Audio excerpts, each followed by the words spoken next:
Poes käik.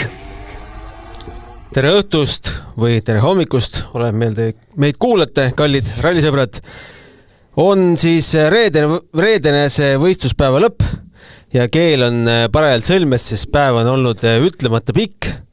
Alustasin juba hommikul siin esimese podcastiga tennise teemadel, aga nüüd siis võtame Portugali ralli esimese täispika võistluspäeva, ülipõneva võistluspäeva kokku ja Roland Poom, ekspert, jätkuvalt mult üle laua. Meeldiv on jälle olla siin. See oli, ma julgeks öelda, lähiajaloo vähemalt, ma ei ütle, mis see lähiajalugu on, ma ei oska öelda praegu kohe, aga see oli üks kõige põnevamaid päevi. Ja tavaliselt võib öelda, et kui nagu midagi ei juhtu rallidel, et siis läheb kuidagi igavaks ära, siis täna see oli nii mega päev. Ma arvan, et kes F1 ka natuke jälgib, siis ma arvan, et selliste vahedega nagu täna metsa vahel tuldi 15-18 kilomeetrit katseid, siis F1-l ühe ringi vahe võib ka Max Verstappeniga olla sama suur kui need 18 kilomeetrit metsa vahel, et see oli nii raju, et ma olen lihtsalt, tore oli näha seda, Ja tore on vahelduses ka see, kui kõigil 4 ratast all püsib, et tehnilisi probleeme ei olnud. Ožeeri, hübriid oli, küll oli napikaid oli. Aga tegelikult, mis sa ka enne ütlesid liftis, kui ma tulin siia, et kui tasavägine see kõik on, see on tegelikult ju kõige toredam asi, mida näha. Eile me rääkisime ka sellest konkurentsist ja et kui tasavägised, kui ühel pulgal need meeskonnad on tegelikult täna, siis tänane päev näitas, et ikka väga on. No need, kes on täitsa kuu pealt kukkunud, siis käime üldseisu ja tänase päeva põhisündmused ka üle. Kalle Roompere, 2-kordne maailmameister, sel hooajal poolikut hooaega tegev soomlane juhib meil seda rallit 1 sekundiga. Sebastien Ogier tõusis teiseks just tänase viimase katsega, näitas võimu ja näitas tegelikult klassi kõigile, ütleme. Ja jälle nagu 120 kilomeetrit on sõidetud või 130, ja vaata neid vahesina. Top 4, 5,4 sekundit. Roompere, sekund Ogierist. Katsuta 3,7 Ogierile ja Ott 0,7 Katsutale. See on ulme, mis täna toimus tegelikult. See on ulme ja tegelikult siin kaarte segab päris korralikult ka Tanis Ordo. Minu mäletamist mööda vist 2 või 3 katsevõitu siin ikkagi täna võtnud, aga päeva viimasel lasi kuidagi lõdvaks, et need tehnilised osad ei meeldi Hispaania poisile. Ja ta enne vist esimesel läbimisel ütles ka, et see on katse, mida ta vihkab ja see ei meeldi talle kohe üldse. Ja lisaks, kui ma õigesti panin tähele, siis viimasel katsel Sordol oli 4 hardi, kõvaseguga reffi ja teistel ees olid pehmed kindlasti ja tundus, et taga vist jooksid hardid, et selles mõttes teistel kindlasti natuke parem reffi strateegia, et jäi midagigi veel siia lõppu pehmeid ka.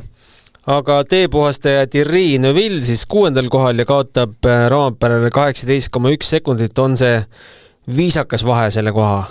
No hommikul pärast esimest ma mõtlesin juba, et mis toimub, et need ennustused, mis me tegime, läks ikka täitsa puusse, aga päevist algas niisketes oludes ka. Ja, et tegelikult üllataval kombel oli niiske ja oli vist ka tegelikult teistel katsetel niiske esimesel ringil. Vahe on väga viisakas. Igal teisel juhul see 18,1 sekundit, ma julgeks öelda, et Neville oleks poodiumil, aga täna on ta 6. kohal, et ühtepidi on ülikõva päev Neville'i poolt, aga teisalt homne stardipositsioon ei ole nüüd nagu väga hea. Et selles osas homme võib tal keeruline olla.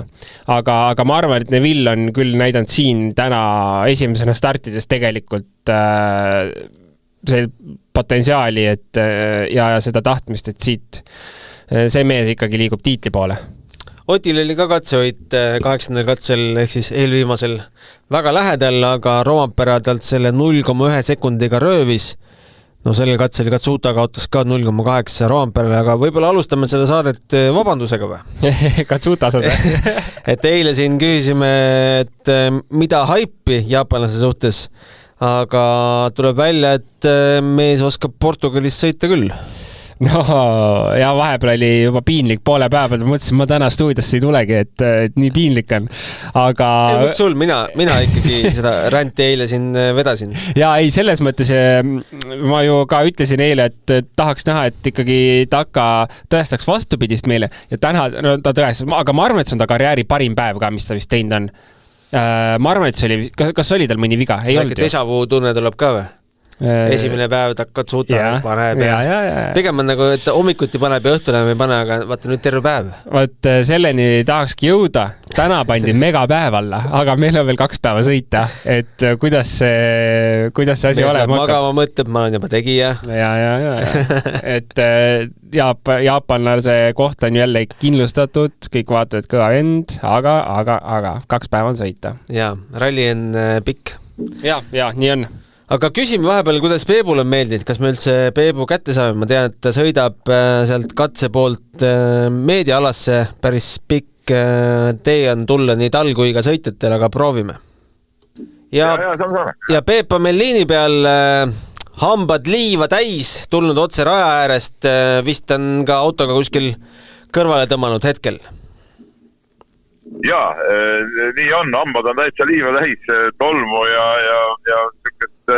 liiva sai oma jagu, et käisime raja peal, käisime lõpus veel täitsa uhkes mäe otsas, tegime seal ühte videolugu, mida ilmselt homme siis Delfi vaatajad ka näevad, et vaja veel natuke nii-öelda vormistada, aga ütleme jah, kuidas rallile Portugalis kaasa elatakse, mismoodi see eluolu siin on ja üks liiva ja tolmu möll see on, ega see muud midagi pole.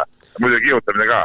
No oled sa selle möllu kõrvalt ka aegasid jälginud, et tegelikult me siin Rolandiga rääkisime, et nii pingelist esimest päeva nagu ei mäletagi.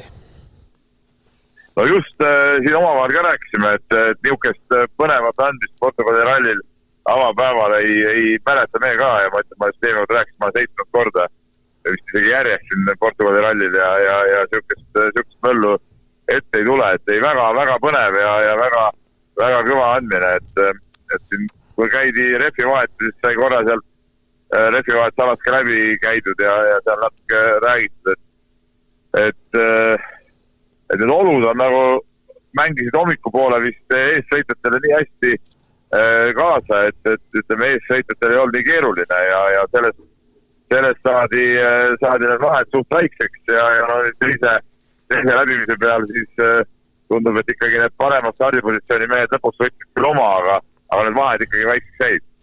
No meie mees sõidab 4. kohal, on vahepeal käinud ka seal esikolmikus ära. Mis sa Oti liikumise kohta ütled ja mis mulje sul lõunal tema sõnavõttudest jäi?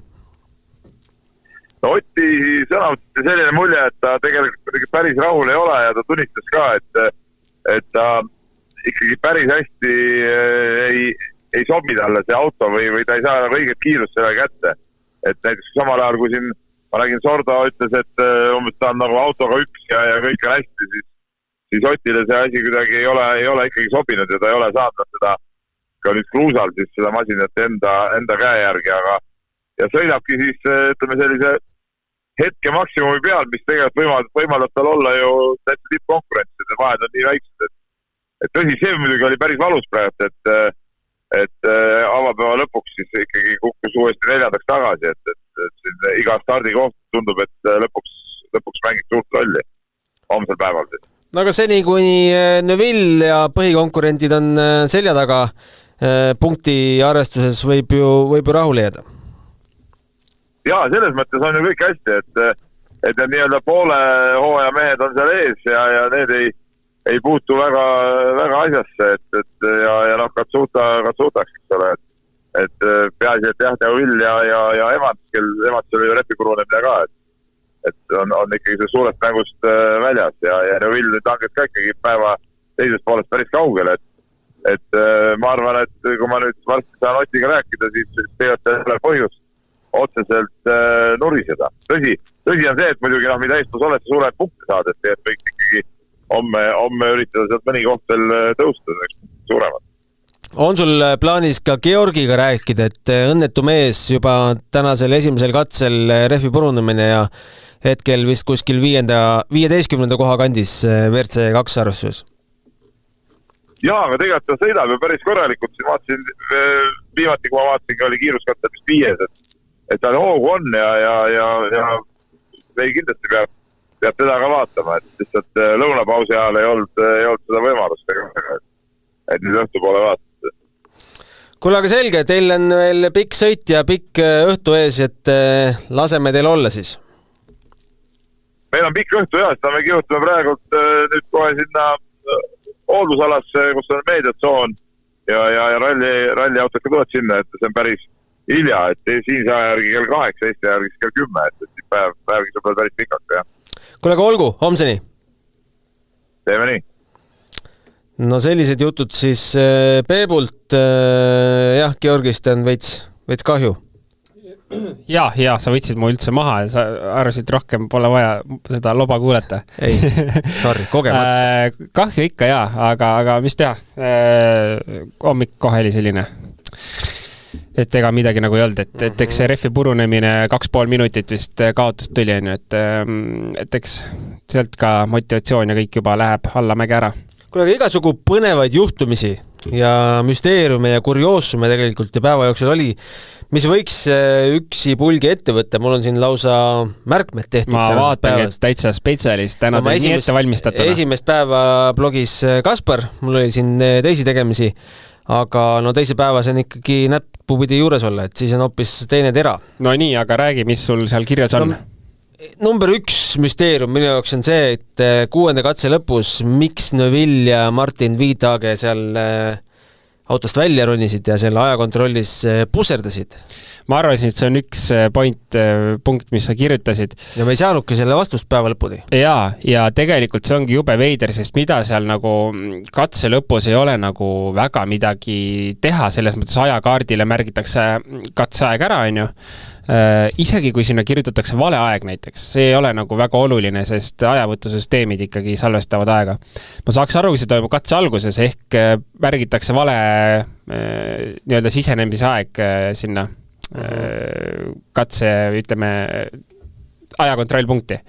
Et kui seal midagi nihu läheb, tuleb minna kohe kohtunikega vaidlema, et muutke ära, aga katse lõpus ei ole nagu midagi. Ma näen selle ainult seda, et võib-olla tekkis mingi segadust tänu sellele, et meil oli see ajakava, no ta läks juba hommikul nihkesse seal 15 minuti võrra.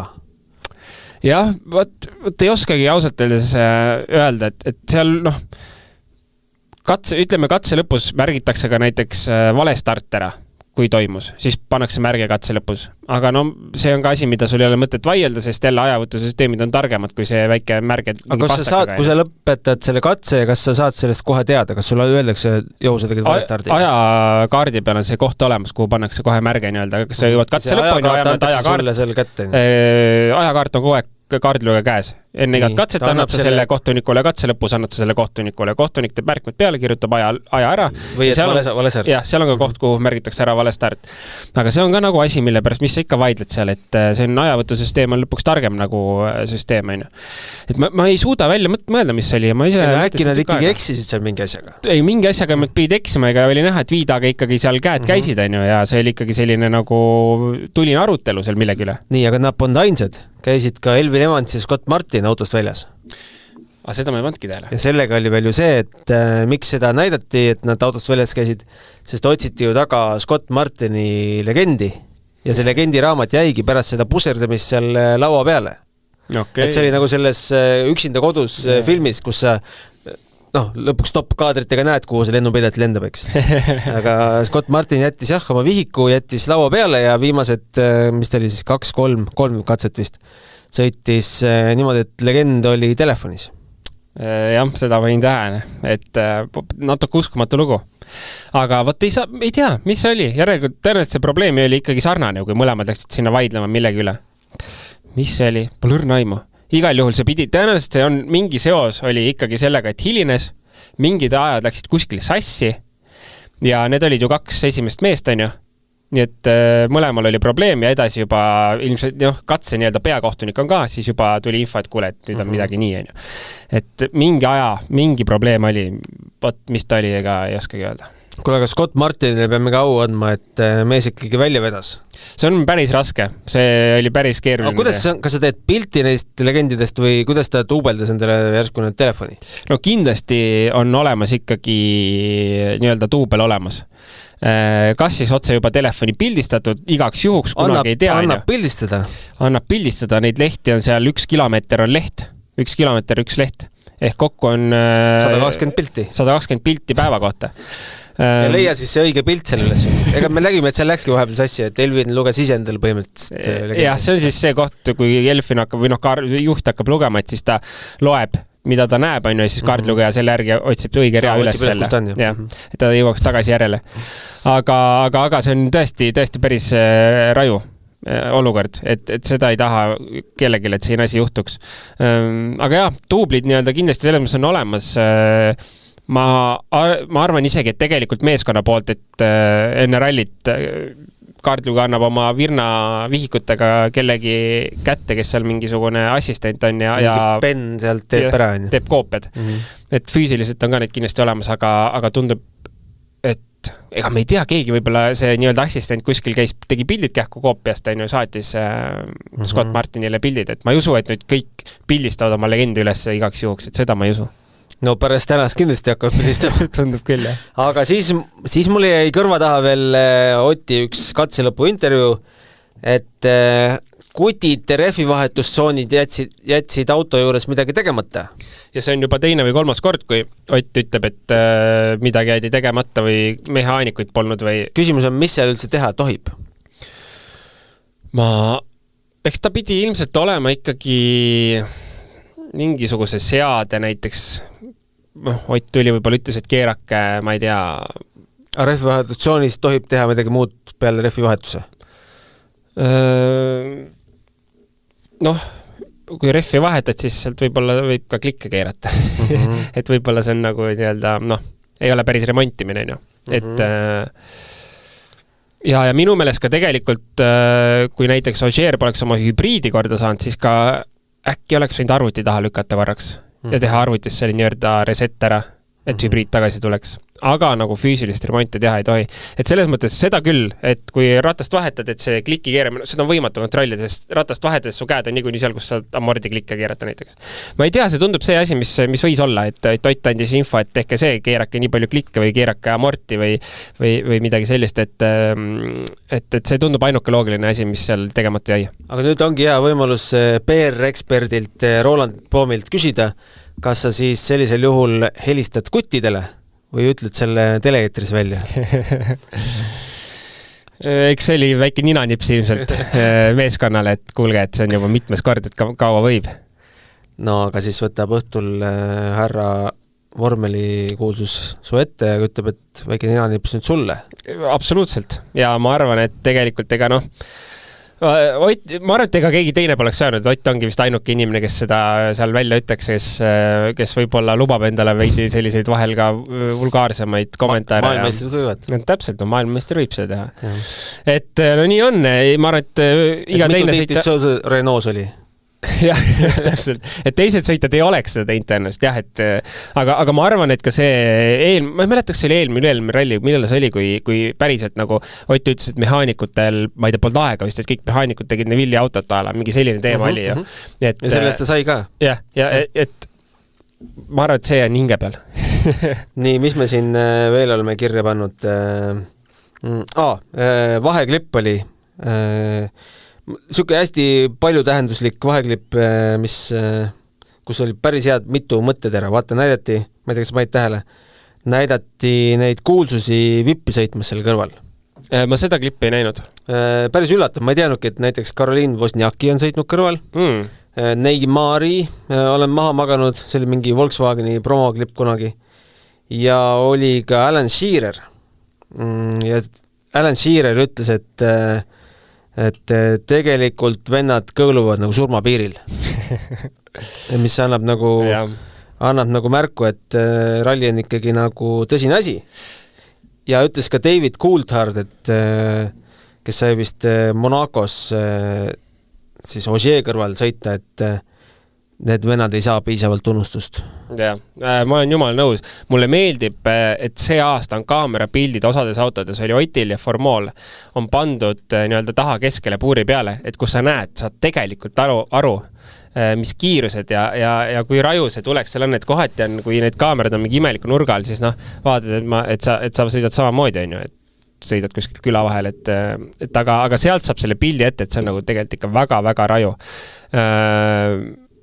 Rally 2 autoga sõitmine, videoid tagantjärgi vaadates, et see on, isegi ei saa aru, et kuidas nagu nii kiiresti sõitnud oled.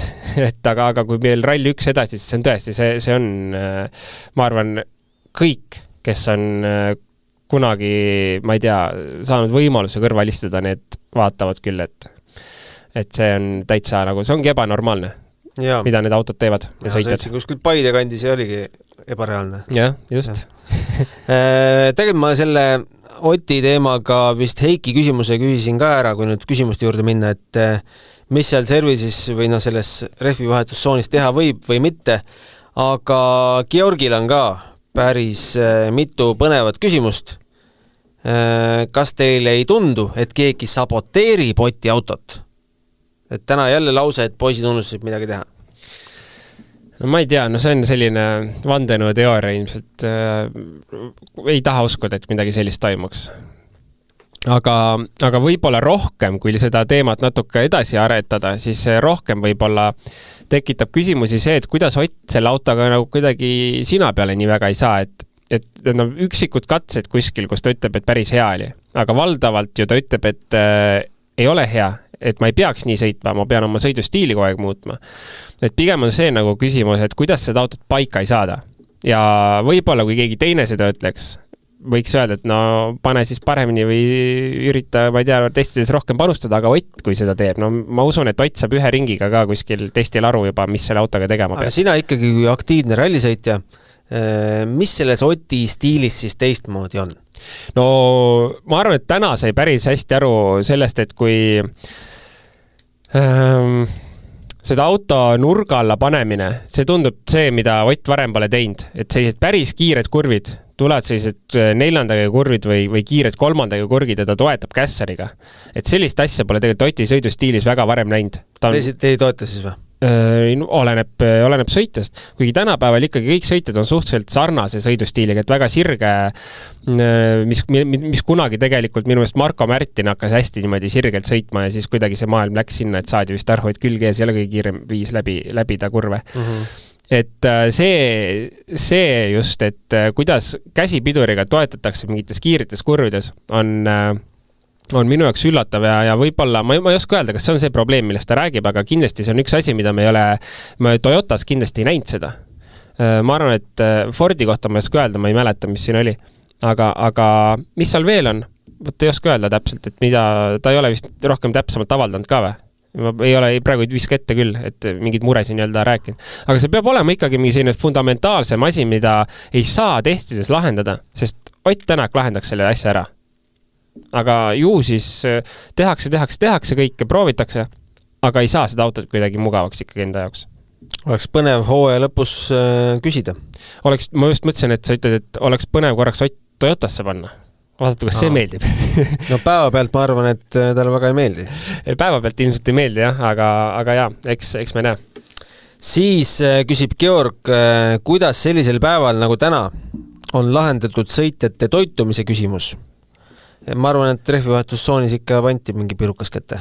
Ja ikka, jah. Ma arvan, et äkki me oleme isegi mingil rallil rääkinud ka sellest asjast, et tegelikult ikkagi võetakse kaasa ja võetaksegi mingid batoonid ja asjad kaasa, puuvilju, et sa selle päeva ära vead ja rehvivahetustsoonis ka kindlasti seal meeskond on ju kohal, et saad mingi piruka või väikse, ma ei tea, kiire pasta sisse, et sellega on kindlasti kõik korras seal. No järgmisele küsimusele tead kindlasti vastust, väga tähtis küsimus.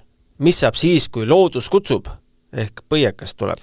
Põiekas, see sport on selline, kus adrenaliin on kogu aeg laes. See tähendab seda, et sa käid põiel ilmselt nagu kogu aeg.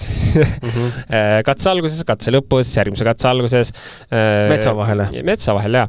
Et kui keegi Rally Estonial kuhugi katse starti läheb, minge vaadake, kui see autode rivi seal on, et kõik mehed on metsal taas, et lasevad põit tühjaks.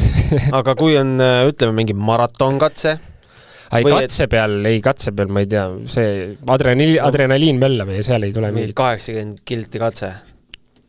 Ei ole, nii hull see asi vist ei ole, ma arvan, et adrenaliini pealt see asi ikkagi kuidagi, sa isegi ei mõtle selle peale.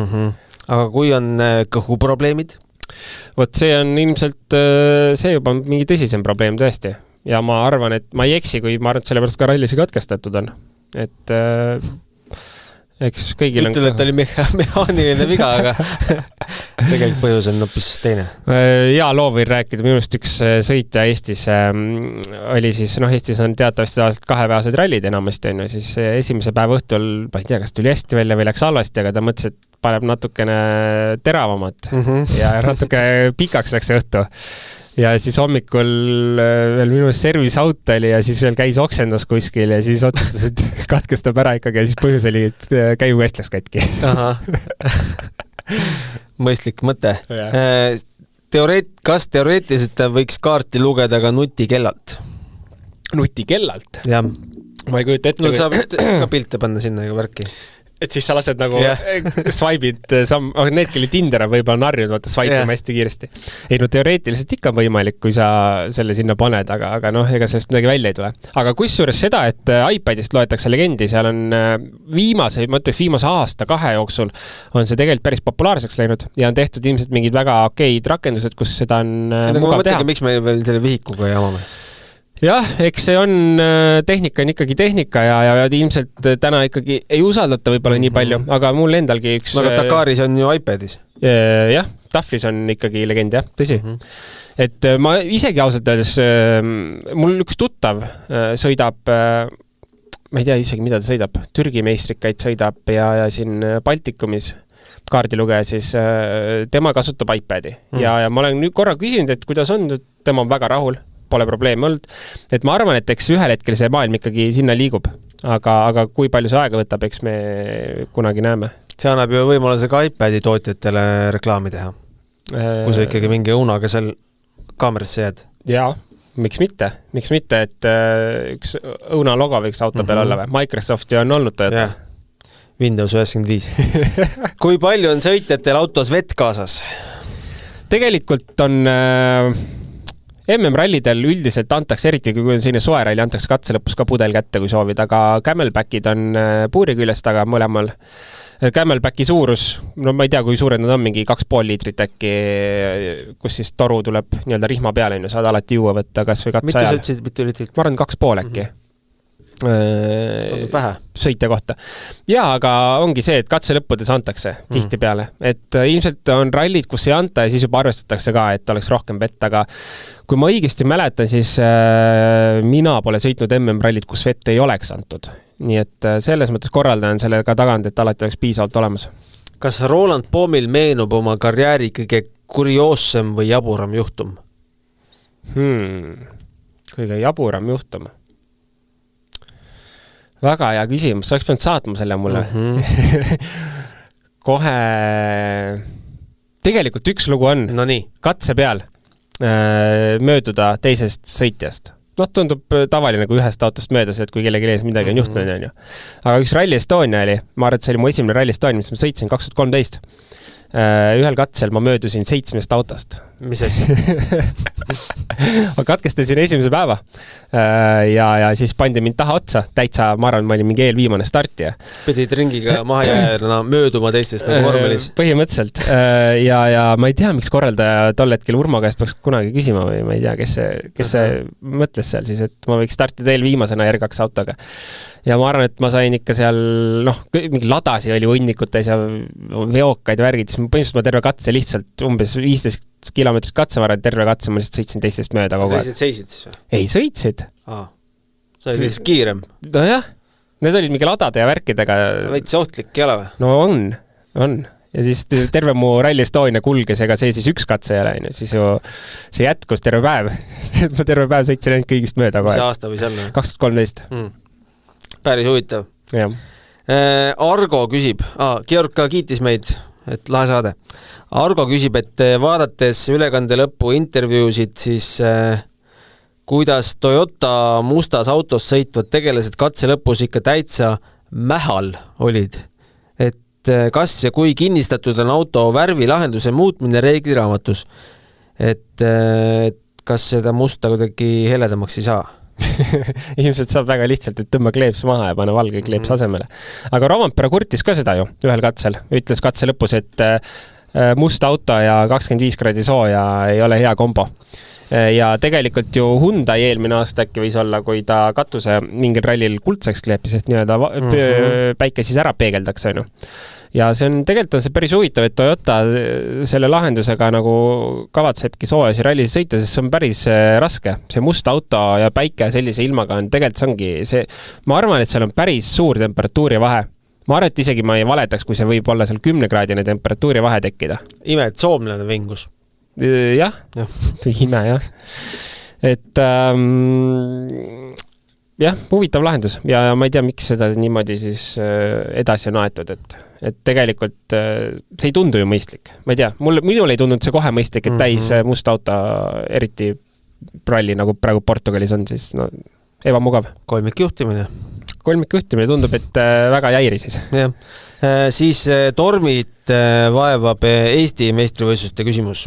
Et teatavasti jäeti majanduslikel põhjustel juunis toimuma pidanud Võru ralli ära. Küsimus on, et kui palju üldse maksab Eesti etapi korraldamine ja kui palju sellest moodustavad sponsorid, palju osavõtjate tasud ja kui palju piletitulu. Küsisin järgi. Küsisid, väga hea. Summasid ei saanud, aga midagi sain. Kus ma nüüd üles leian? Ühe etapi korraldamine maksab umbes 100 000 eurot. Ma oleks öelnud täpselt 100 000 kusjuures. Umbes kolmandik sellest tuleb sponsoritelt.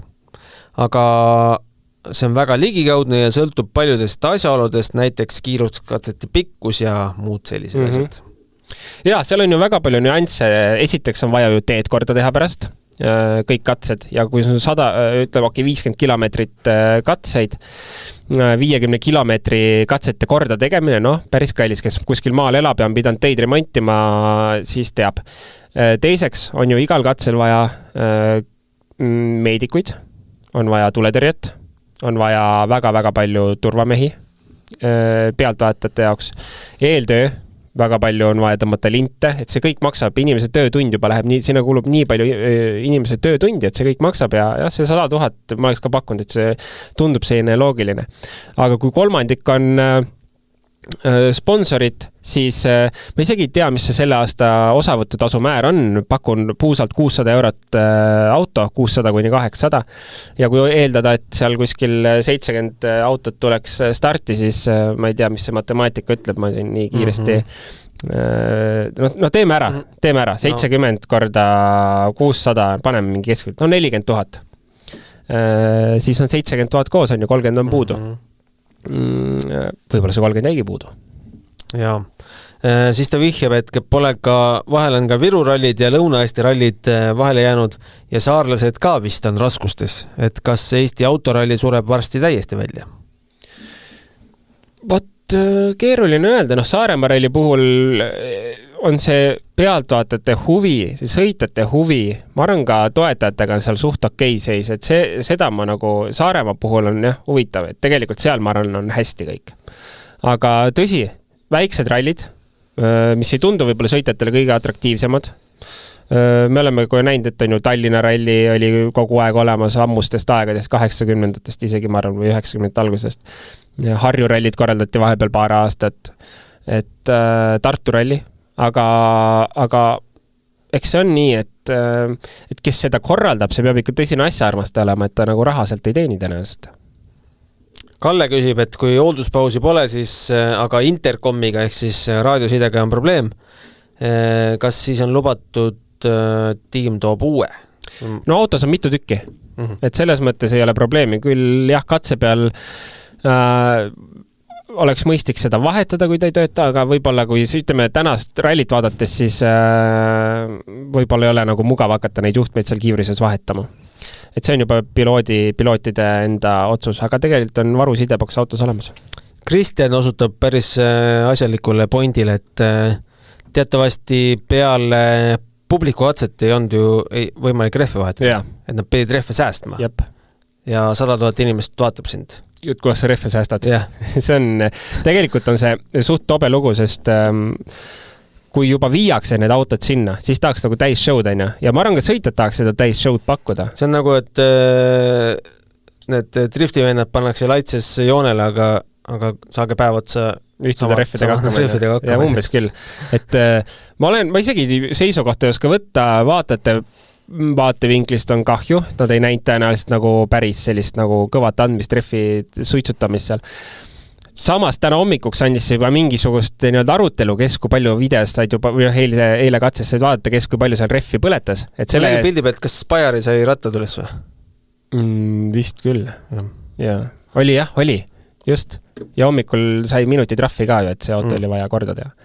Et selles mõttes, et täna hommikul oli kohe mingit arutelu, et kes kui palju rehvi põletas ja kellel nüüd rohkem rehvi hommikuks alles oli, et jah, ütleme, et mõistlik võib-olla oleks ikkagi tegelikult, et rehvid lasta ära vahetada.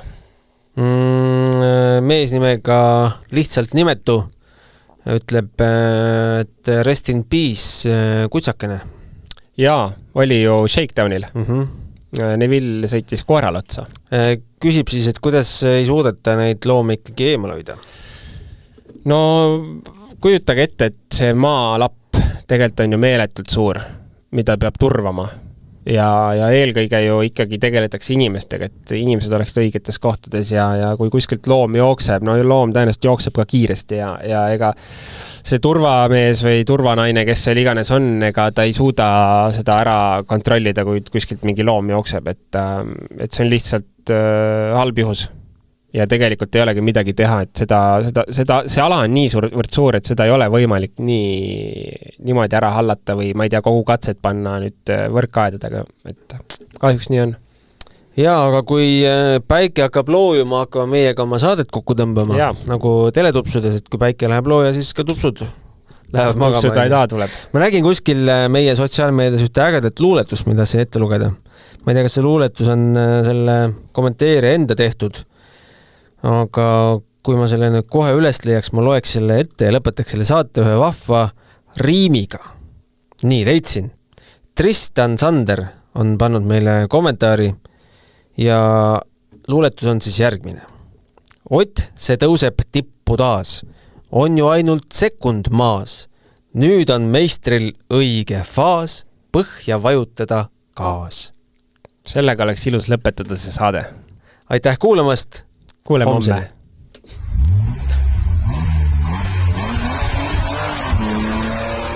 6. käik.